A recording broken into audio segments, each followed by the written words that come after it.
Emily Hayes sat nervously in the waiting room of Carter Industries, her hands clutching a folder of neatly printed documents. Her worn-out shoes and modest dress stood out sharply against the tailored suits and expensive shoes of the other candidates.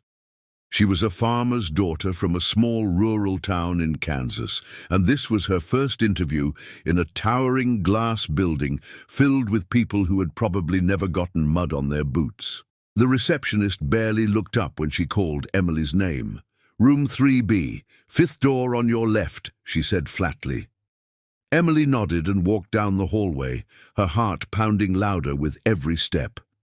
Inside the interview room, 4 executives sat behind a polished table, all of them flipping through her resume with skeptical expressions. "Emily Hayes," one of them said, looking at her paper. "You listed your experience as managing a farm." She nodded, trying to sound confident. "Yes, I've managed crop rotation, water conservation, budgeting, and created a small-scale AI irrigation system to—" Another man cut her off with a chuckle. "You coded an irrigation system in a barn?" Emily paused. "Well, yes, I repurposed old parts and wrote the software myself." A woman in a sharp blazer raised an eyebrow.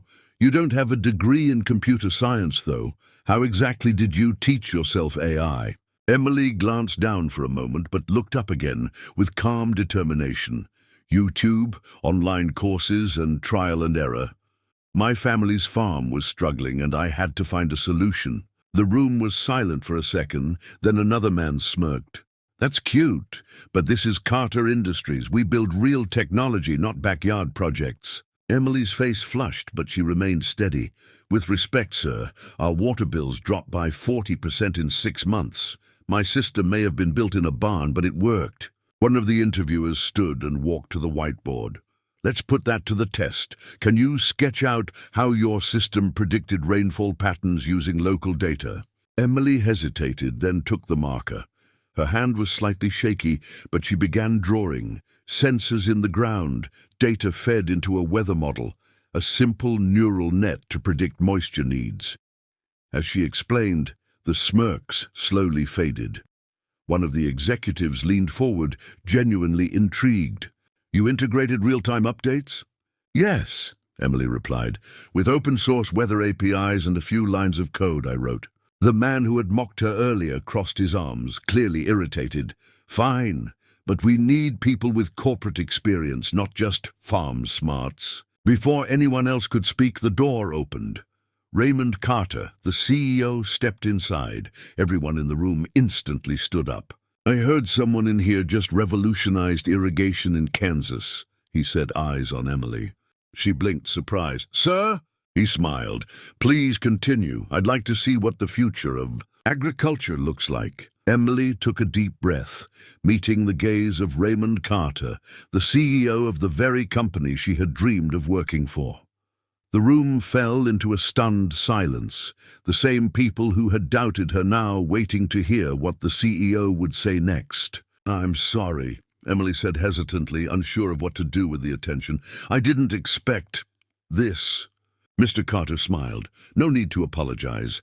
Your work is impressive, please. Continue explaining your system." The executives awkwardly returned to their seats as Emily turned back to the whiteboard.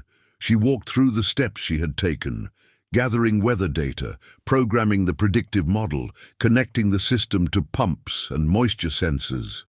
The more she spoke, the more the CEO nodded with genuine interest. When she finished, Mr. Carter looked at the panel. "How many of you understood even half of that?" No one answered. He turned back to Emily. "Let me ask you something. Did you ever apply for funding or try to license your idea?" Emily shook her head. "No, sir. I didn't think anyone would take me seriously." "Well, I do," Carter said, walking toward her. "Do you know who developed our company's first remote control systems?" "No," she answered.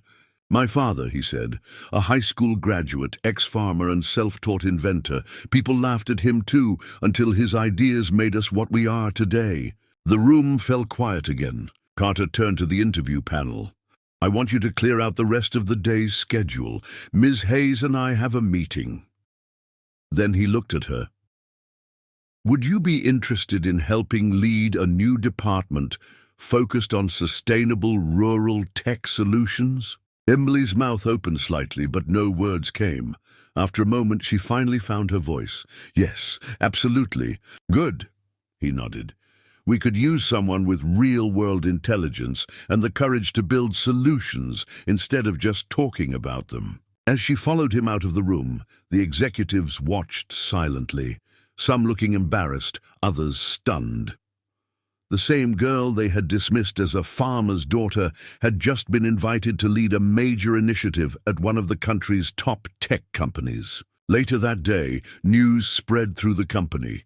A young woman from Kansas had walked into a high-level interview and walked out as the chairwoman of a new tech division. Employees whispered about her background, about how Carter himself had been impressed, and how brilliance sometimes comes from the most unexpected places. And back in her small hometown, her father stood by the fields, phone in hand, smiling with pride as he read the message she had sent. "Dad, I got the job, not just any job. I'm heading the new department. Mr. Carter called me chairwoman."